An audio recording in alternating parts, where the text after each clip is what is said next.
Sa kanyang pagbisita sa mga biktima ng bagyo sa Cagayan at Isabela, sinabi ng Pangulo na natalakay sa pagpunta niya sa China ang pagkakapanalo ng Pilipinas sa International Arbitral Tribunal sa isyu ng agawan ng teritoryo sa West Philippine Sea. Sabi ng Pangulo, baka makabalik na sa pangingisda sa Panatag Shoal ang mga Pilipino.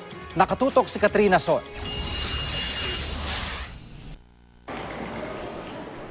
Pinangunahan ni Pangulong Duterte ang pamimigay ng relief goods sa mga nasalanta ng bagyong Lawin sa Tuguegarao, Cagayan. Sa kanyang talumpati, sinabi niyang bagaman may pondo para matulungan ang mga nasalanta, mas malaki raw sana ang makukuha ng probinsya kung agad darating ang tulong mula sa China na nagkakahalaga ng 700 billion. Sa pakikipag-usap daw niya kay Chinese President Xi Jinping, nanindigan daw ito na pag-aari ng China ang Baho de Masinloc o Scarborough Shoal. Pero napagkasunduan daw nilang mapayagan ng mga Pilipinong mangingisda na pumalaot sa pinag-aagawang shoal. We just wait for a few more days.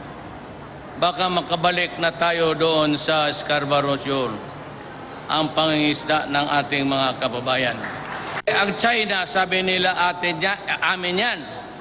Sabi ko, amin man rin yan.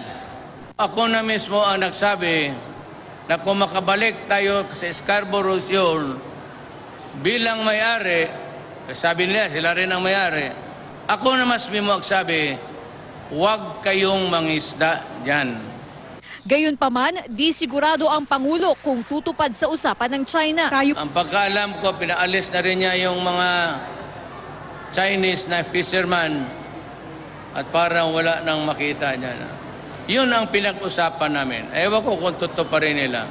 Mula Cagayan, dumiretso ang Pangulo sa Ilagan, Isabela para mamahagi ng tulong sa mga nasalanta ng bagyo. Sa kanyang talumpati, sinabi ng Pangulo na natalakay sa kanyang pulong sa China ang pagkapanalo ng Pilipinas sa arbitration.